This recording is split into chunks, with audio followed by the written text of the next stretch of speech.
There's a lot different about season 2. All right, here we go. We have all of these new characters. We're on a much bigger international canvas. It's quite an electric feeling, actually. It's really fun. It's kind of very beautiful, very gothic. The set blows my mind. It's the coolest set I've ever been on in my life. Burning the theater down physically was really difficult. There's lots of stunts. Being able to throw Lestat up against the wall was a nice flex. I'm doing things that I don't think I've ever done before. I love my fangs and I'm going to steal them if I can.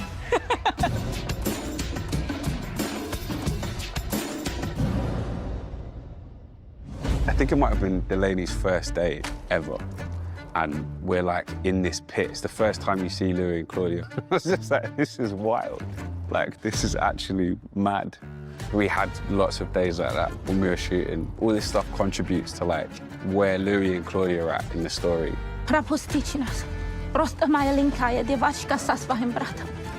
They feel they're in a completely new world. In season 2, we're on a much bigger international canvas.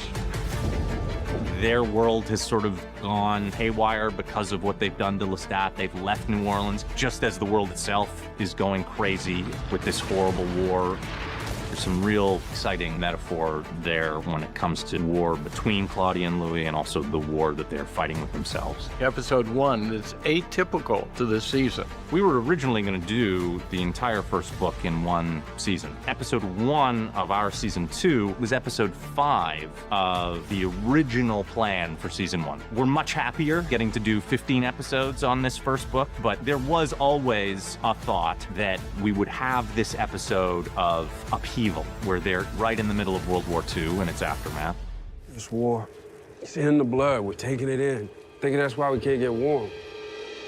In the beginning, it was me and Jacob for a whole month, and I have so much love for him. He doesn't know this, but he helps guide me a lot. He's the most attentive, patient, and very giving person that I think I've ever met. The scene where I threw the heart at Louis, it was really exciting to film. I got really high from the heart because it is just full of this like sugary blood mix, just like an explosion of sugar. So I spent the rest of the night just buzzing off the sugar. I've known exactly 4 vampires in my life, and you've all been the worst. I'm looking for one. Just one that ain't a damn bastard. In Eastern Europe, that's where we encounter the first vampire they've known. But unfortunately, it's a revenant vampire, which is described in the book as a zombie vampire. The Revenant is so important because it's Louis and Claudia's first contact with vampires outside of America. Us, you, same. Not the same. He's exciting and he's confounding and he's really disappointing. Kind of seems to have just like lost any sense of humanity, but also it's just really fun.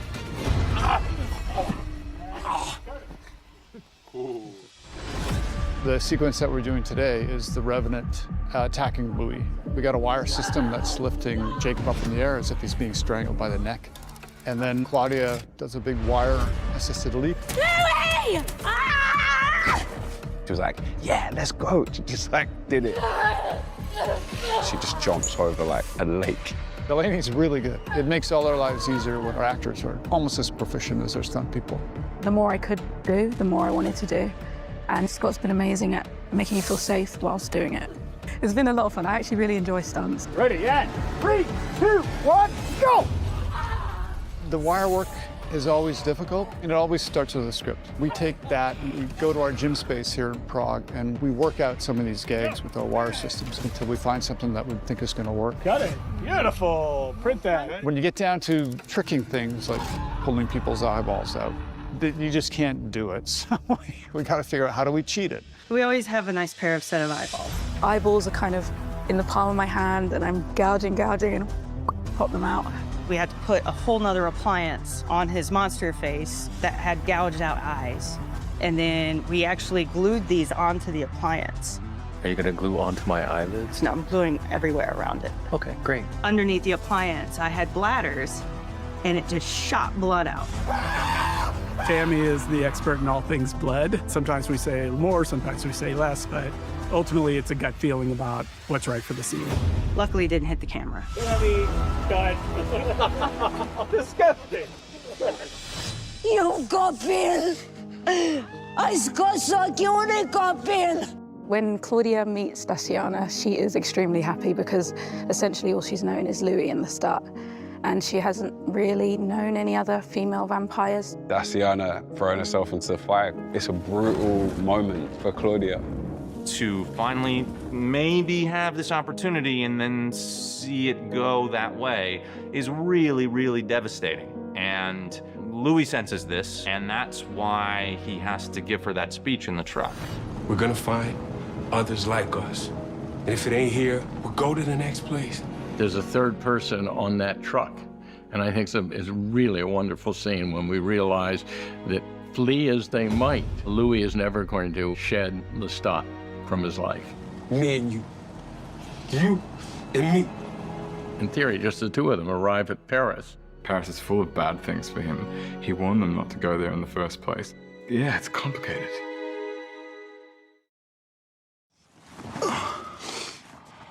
Bonjour, mon amour. I speak to Jacob every day, non-stop, all the time.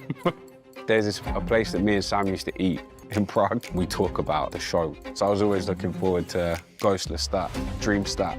Say it like you believe it. I do. I do. I do. I do. I do. Stop! If you've committed murder and you've killed somebody you love more than anyone else, it's going to haunt you in every possible way. Dreamstat, which is what Jacob called him. I definitely tried to bring as much Louis into that Lestat as I possibly could. For me, what was most important was showing that this is actually an extension of Louis. Sam copied me a lot. He would mirror my body language and the way that I spoke. Okay. I think Sam had some fun with that. So you kind of really get the sense that this is also Louis. Lestat just is always there. You can't get him out of his head. I'm still the only one you trust. Lestat is there to pass judgment on decisions that Louis is making. And one of them is his falling in love with Armand. He editorializes every decision, everything that Louis does. This is great. What we got is great. Just not a companionship. Oh, God, how do you manage it? He's very jealous. This guy, really? This is who you left me for? He's so present in their relationship that Armand cannot help but feel Lestat's presence. That's such a big issue for Armand. It's like your mind is always somewhere else. Ghost Lestat doesn't just represent Lestat in Louis' mind, it's also like Louis' doubts about Armand. There are some pretty harsh things that Louis' subconscious truly thinks about Armand. It's made even more complicated because we know Armand and Lestat have history themselves. Imagine meeting someone new in your life and you find out that they went out with your ex. And not only went out with your ex, were deeply in love with your ex. You shared a boyfriend. This is great. I suppose they have a sort of angry sexual tension between the two of them. You're not really sure if they hate each other, if they want to be with each other. And that sort of continues on between the two of them for quite a few centuries. He can't help himself but be drawn to Armand and his power. I think they seduce each other. His instinct is to contain it, but he quickly realizes that Lestat will not be contained. Armand is a very powerful vampire and manages to freeze time, which is something that Lestat uses in season 1, so this is where he learns it from Armand. Je n'ai pas ce pouvoir. Mais tu l'auras. We have a time freeze element that happens. Freeze! For me, it was important to not make it too superhero-y. We're using people who are good at standing frozen. It's very analog, which I like. Yeah, keep it simple. I also sort of love that, as this is Armand's point of view, you know, you see Lestat and he gets the kicked out of him. And I think it's very fitting.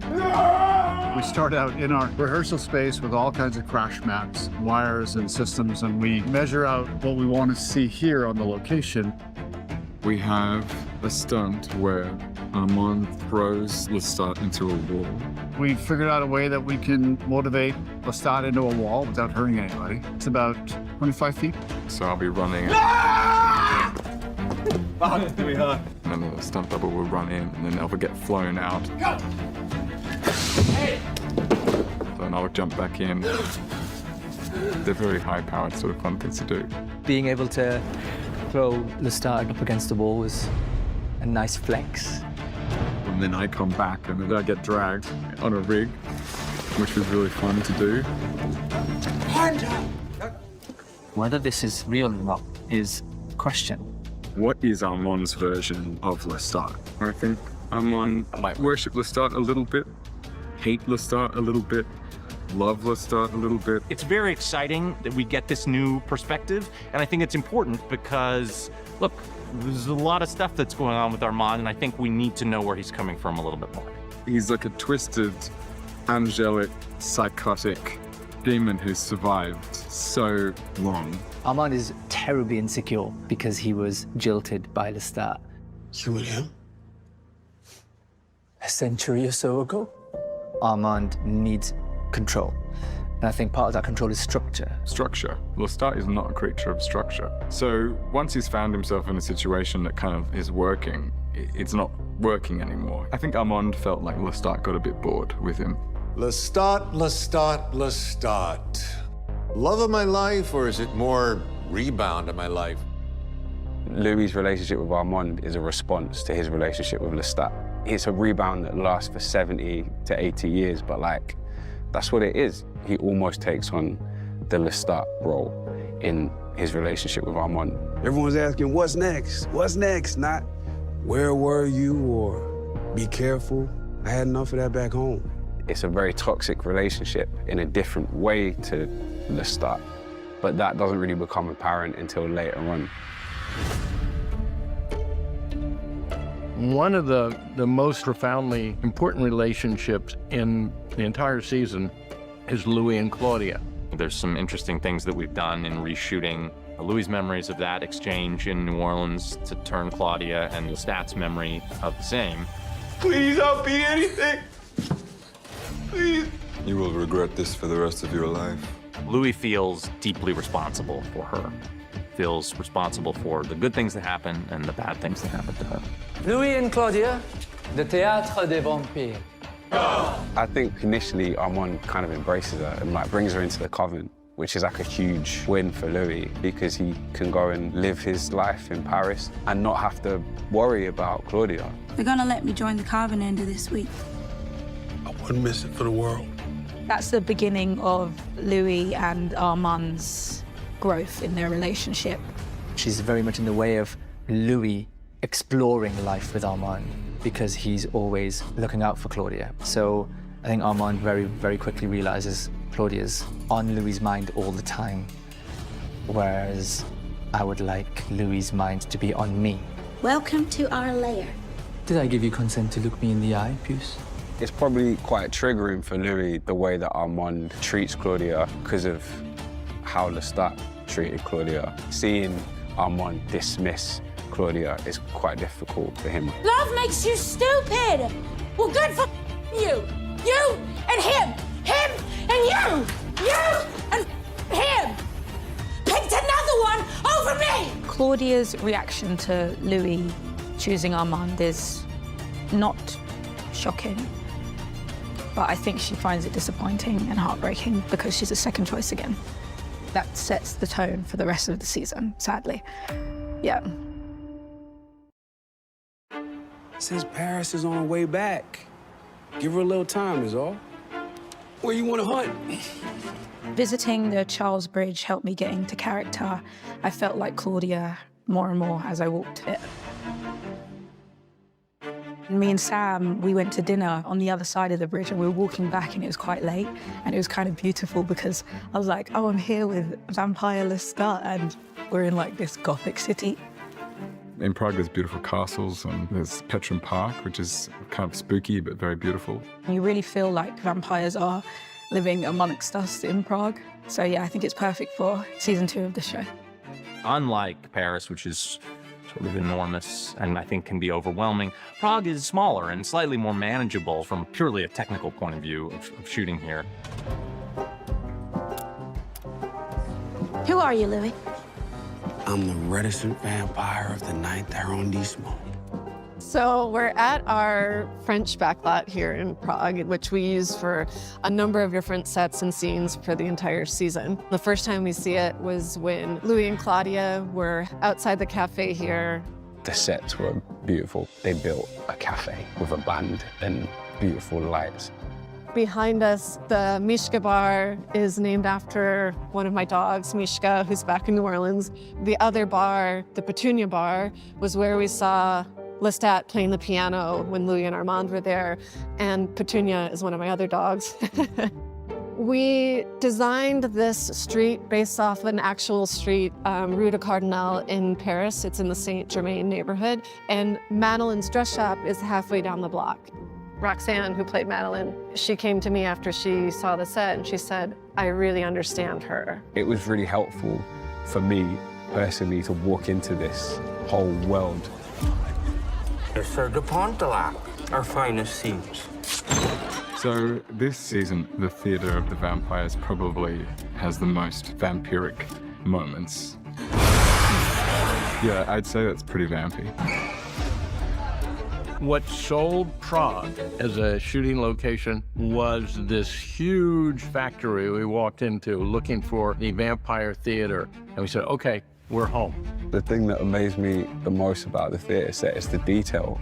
The design of the elements inside the theater, we were riffing on this idea that they had actually been pillaged from churches and other elements and then modified. So there's a lot of whimsy and irreverence in all of the details there. It's the coolest set I've ever been on in my life. Each theater performer had to have a personality, and that's the joy of props, is that we get to go into the fine details and say, what does this character have? What do they have in their pocket? What do they carry?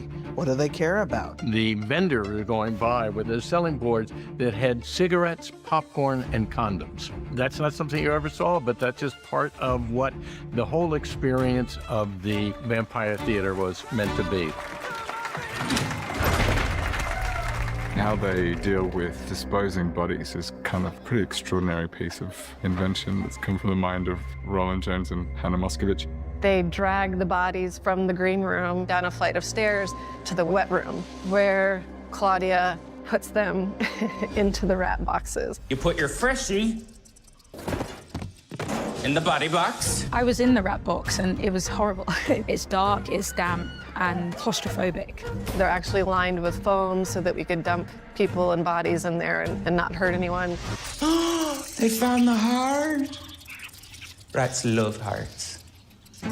Roland and I are old theater nerds, and so the prospect of getting to work on a TV show where there's a theater company was just too exciting to pass up. We knew we wanted all these bizarre people because theater companies are always a bunch of misfits.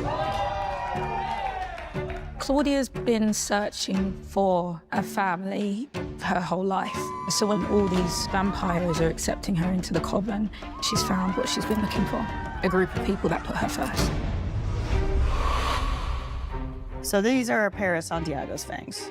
And these are caps that just click on. That's what this bar is. It kind of wraps around the tooth behind the fang, and that's how they stay in.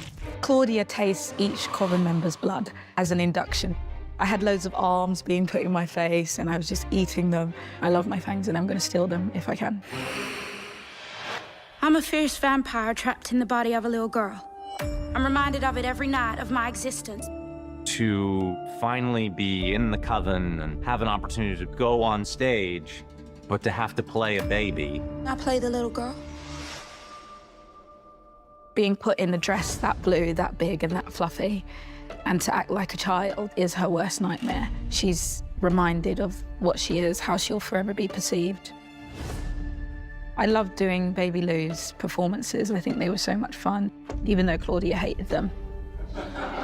We knew we wanted to get this great theater company in 1927 from the UK to come and design the projections for us. Two of their founding members are in the coven. Esme and Suzanne play Celeste and Estelle. They created hand-cut stop motion animations for the plays within the plays. And then we added a film grain effect to the projections.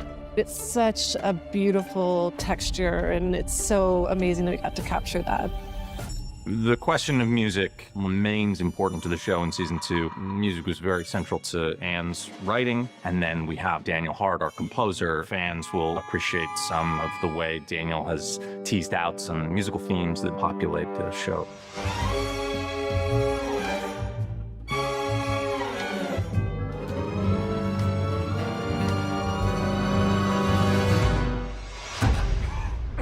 Welcome to the displacement of reason. We wanted to have an exciting leading man in Santiago, so we got the great Ben Daniels. I love Ben Daniels. He's mischievous. He's a cheeky man. Everything you're about to see is real. I kind of love to hate him. He's sort of delicious to play and hopefully to watch. We here at Théâtre des Vampires delve into the underbelly of the human soul. On this job, I've done all my stunts, all my flying, because I've done wire work. So I'm sort of quite used to it. When we initially built this set, we didn't know what all the stunts were going to be. We knew we needed to have different people flying within the space, and so Stunts was able to rig truss and all of their hanging elements from the structure that we built into the set. Annika, the first victim of Santiago's on the stage, was actually played by our director's assistant, who is primarily an actress. De vampiers gaan ons allemaal vermoorden! It was just so funny working alongside the set next to somebody who all of a sudden is on stage, who is bitten and devoured by the coven. Santiago is a kind of gristly, jealous, devious sort. Louis and Santiago have a very competitive relationship almost immediately, and I think it kind of comes down to Louis not really being interested in the theatre. He's almost like more interested in Louis for the fact that Louis is not interested in him at all. You disgust me. Don't be afraid. Just start the tape. The interview with the vampire becomes more important in season 2. We should get every detail right. The interview goes from playing chess against one person to playing 3D chess against 2 people. It's a complicated bunch of relationships that they're all stacked on top of each other. Members of my coven had sensed We'll get to you. They're all playing against each other. It changes the dynamic substantially. Louis gets to a point when he regrets having started that interview because Malloy gets better and better at his job and quite frankly gets information that Louis doesn't want him to have and doesn't know he has. How did she like being infantilized? Coven life requires a letting go of the self. She carried her water uphill like a seasoned player. With it. Are they lying to me? Is this a true story? How much of this is real? How much of this is made up? He wants you in pieces for the privilege of putting them back together as he sees fit. It's his job. It's his drug. He's reveling in it. You should end it. What Malloy is seeing on the couch in front of him is maybe not all that meets the eye. By this point, who tells the story is often more important than how the story's being told. This is too important a moment in our story for these games. Oh, is there a game being played? He feels he needs to manipulate the people around him. It's like scratching an itch. Armand is always bull, so sorry. But he is. Malloy is an unfortunate collateral damage. Now that he is here and he's prying, Armand has to preserve his relationship with Louis. Armand didn't want me to do the interview, Daniel. Still don't. If that means playing with an old man's memories, it's small fry compared to the things he's done. He's picked the wrong guy to try to scare. Malloy gets more into it the more you push him. That's when I bring my method acting to the game because that's the way I am. So happy to fight with anybody, and I will fight with Armand. I was the one being interviewed. Your point? No point. Other than your boyfriend. A lot of the dynamics that we're looking at in Dubai had their roots or their beginnings in that apartment in San Francisco. I like what you've done with the place. I want to tell the real story. Louis and Malloy have returned to the apartment in San Francisco, and we see this interview play out. Recreating 1973 was a lot of fun. In San Francisco, it almost doesn't seem a part of the season, and yet it is in many ways the backbone of the season. It's a very contained episode, but consequently every detail, every prop, every set dressing has to be right. This went through many permutations. It's a beautiful backgammon board, rebuilt to handle all the drugs that Louis is offering to Malloy. There's everything he might want. Cheeseburgers or chicken chow mein, take your pick. The guy who plays the younger Daniel is Luke Brandon Field. We met in New Orleans, and I didn't realize that he was kind of watching me. Take this seriously. I am.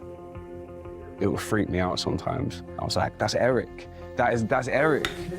I love watching him do it. As an actor, it's great to have some other actor building my backstory so that in a way we create the character together. It then informs everything that I am doing in later scenes.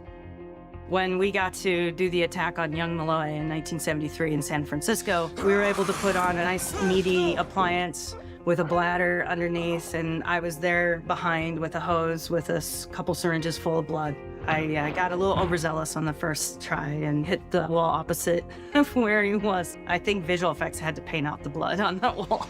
So the room got dirty, so what? I'll clean it up. No, I clean it up. You make the mess and I clean it up. It's a mad episode. But you remember right up until when you bit me, and I remember right up until when you bit me. And then both our memories cut out. Same precise edit on two brains. We both discover the depths of duplicity that Armand has gone to. They start trying to piece together what happened. Both of them sort of had their memories manipulated, let's say, by Armand. You blacked out. I blacked out. It's kind of the biggest betrayal, isn't it? You rewrite their history, which encompasses your history with them as well. I don't know if I believe that Louis asked him to do it. Tell him I love him, Armand. Tell him. It makes me angry now. Armand is so wrong for that. Up to this point, the Malloy-Louis dynamic is adversarial. You've made me an accessory to murder, and you've had 13 sessions. I want to know, for me, what happened between us. And I think what happens here is a bond of friendship is discovered. And Malloy figures out that Louis, back in San Francisco, essentially gave him his mantra for his career. You're a bright young reporter with a point of view. If things ever get bad again, these are the words you'll hear in your mind like a tape playing over and over. There is a shift in power simply because of this new information. The thing about Daniel Malloy is he can smell when something isn't quite right. And this is where the Talamasca comes in. Hello. Anne Rice's imagination seems to be limitless, and she's able to create a world and then add another world onto it. So the Talamasca world is just fabulous. Talamasca is this organization that oversees witches, vampires, all of this unexplained phenomena in our world. I love the Talamasca in the books. Their ethos is always like, we don't get involved, we don't pry, we just collect artifacts. But then somehow they always get involved, they always pry. You weren't provided any information about the fire in our archives. They're the ones that sneak him information about the fire. The stakes for Malloy really begin to ramp up. There's a real fear, and you can see it in Eric's performance. Can you protect me? No, we're particularly poor at keeping our assets alive. I'm not an asset. It's such a fun concept. I look forward to seeing how that continues in the future. We are developing a Talamasca series. I love the Talamasca. I can't wait to see more Talamasca. Are you ready, you filthy animals? friends. Lestat, I think when he finds out that the Coven are holding Claudia and Louis accountable for his death, I think he can't not be there, and so he takes the opportunity to come back and save Louis. Monsieur Lestat de Lioncourt. The man himself, Lestat, slowly comes from the corner of the stage. This is something that the audience and all of us, frankly, shooting the show, had been waiting for the whole season. Lestat on that stage, have Sam Reed looking like $1,000,000 and being Lestat in all his glory. You've returned to Paris because? I have a box at Roland Garros for the men's doubles. I'm going to train the Australians if they win. Any day where Sam is there is a good day for me. We do the play with a live audience, and it's quite an electric feeling, actually. It's really fun. For Louis, he doesn't know if he's really there because he's been seeing him so frequently. It had all the hallmarks of a hallucination, but no, he was real. He also hates him a little bit because he's responsible for what's happening to them, but he kind of like falls in love again a little bit. I will always be sorry for what I did to you. I was not worthy of the forgiveness you would give me. It's complicated. Lestat's physical presence is sort of the final nail in the coffin, if you will. What's to happen to Louis and Claudia? It's their turn to hurt. A very special book for you to swear upon, Monsieur de Lioncourt. One of the most important items in the show are Claudia's diaries. Everyone is filled properly with what needs to be in the diaries. It pertains to a lot of the dialogue. As the scripts developed, it was necessary to change what was in the diaries. All her diaries are displayed on stage for everyone to read. Santiago's reading passages out. I shall be your angel of death. Lestat. Santiago finds out that Claudia and Louis have killed Lestat de Lioncourt, their maker, and he knows he has a way to kill them. And so this is the culmination of that. Not much time left, Lestat. At the heart of the trial is Lestat is back to kill them all. Take us back to the beginning, if you will, of this story of butchery. It's a story of love, not butchery. What he's trying to do the whole time in the play is control the audience. It's quite a big feat to mind control that many people. So he knows if he's going to save Louis, he's got to get in there, into the crowd all the time and see how do I manipulate these people. Take my hand. This is the long way.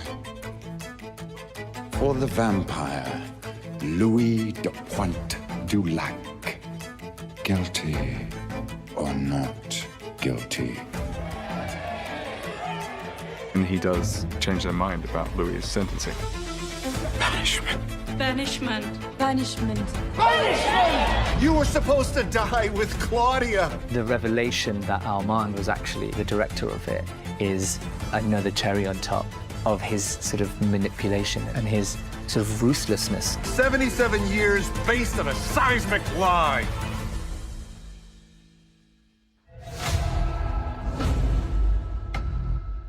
Burning the theater down physically was really difficult. We put a layer of cement board underneath all of our flooring so that even if our finishes were wood, there was something underneath it that was going to help with fire prevention in the existing structure. There's something about a theater burning and all of these coffins in which all of the vampires are asleep, are burned, and everybody is cremated. The end of a coven. Yeah, burn it down, let them burn. Ladies and gentlemen of the jury, I ask you to set aside your mortal biases and remember that we are monsters. The Claudia journey is the real tragedy of this season. I feel like I get to pick one thing for myself, and it's her. The truly lovely relationship that Delaney and Roxanne created between Claudia and Madeline is so heartwarming and beautiful. I'm the vampire Madeleine Eparvier, and my immortal companion is Claudia. Madeline gets asked the question, do you want to spend eternity with the Coven or do you pick Claudia? Madeline picks Claudia. And that is all Claudia's ever needed to hear, is to be put first. Her life ultimately has been a tragedy. So death to her is just, she's like, bring it on. If there is an afterlife, I'm gonna come back and kill all of you. I watched Claudia die over and over and over and over again. We shot it for 3 days, and so watching her die, it sucks. And obviously the progressions of the makeup that she went through, so by the end, you know, she was just so disfigured, was actually horrific. We knew that the burn was going to start at one part and grow. The sculptors at K&B sculpted these flat pieces. You just kind of do a patchwork. Her last look to him, it was so heartbreaking. He was crying. I was trying really hard not to. She will haunt him for the rest of his life. This role has been life-changing for me. Filming with Jacob and Sam has been so euphoric for me. I was very happy that we got to give Claudia her full arc, because she's one of the most complex characters I've ever read. Claudia is dead, but my rage had risen. Claudia represents Louis's last connection to this world. He certainly avenges her death.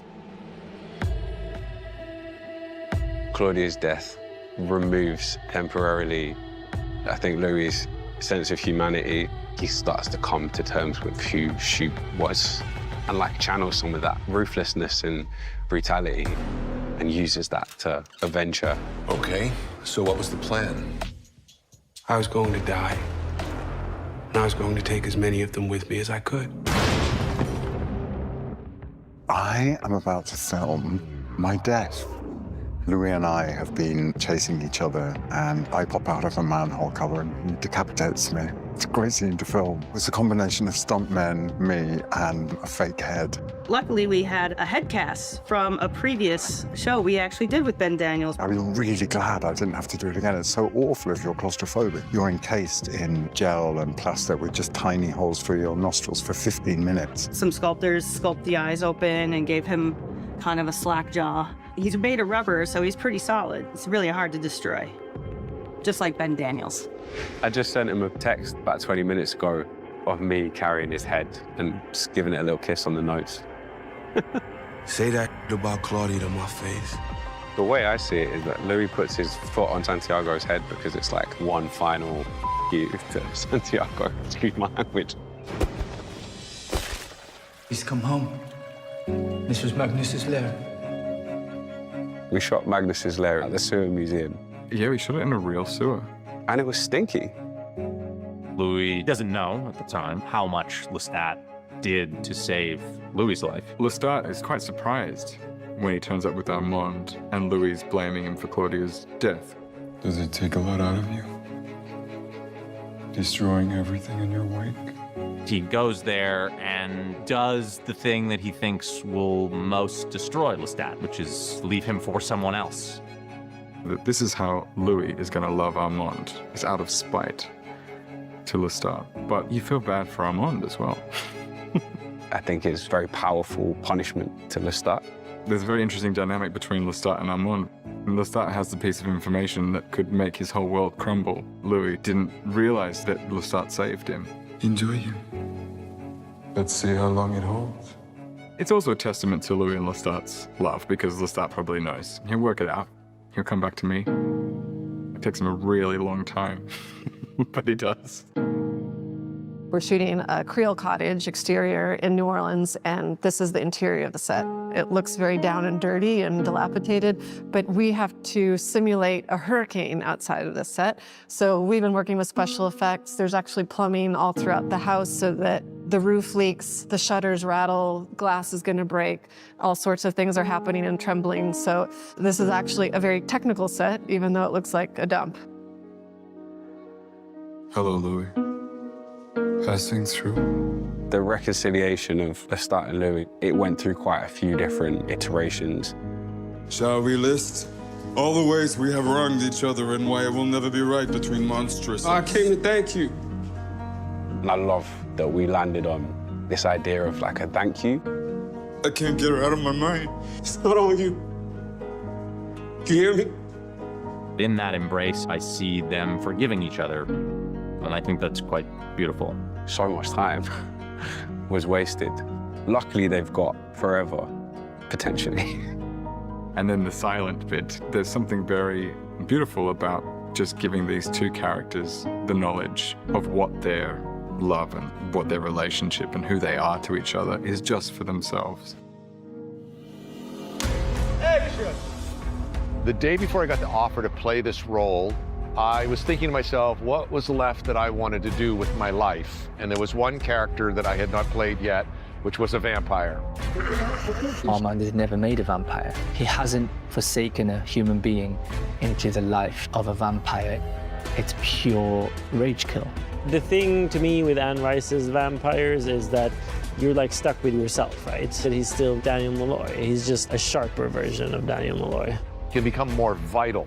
And I think the extra energy powers up his acerbic, pugnacious personality. I'm guessing you haven't heard from my maker. No. Ass. I would personally consider Louis and Daniel friends. Daniel's become like an annoying little brother to Louis. I shouldn't have left you alone with him. Make it up to me. We'll do a follow-up book. Me and Louis have been on a real journey together this season. That's really We've been able to spend 15 episodes on this first book, and we've been able to put a bow on it. I hope Anne Rice is looking down and being like, you've rounded Claudia. You've given her full arc as she deserves. Got it. Cut. Thank you. Here we go. Now we're going to launch into something new. I'm hoping I get to learn to be a better vampire. We're gonna go exploring together. What's next for Lestat? I'm more interested in where he's come from. That's what I'm curious about. I don't really know what my future is yet. And season 3, I'm not sure how much of this I'm allowed to talk about. It's mouth-watering for what's to come. Everyone's in for real trouble.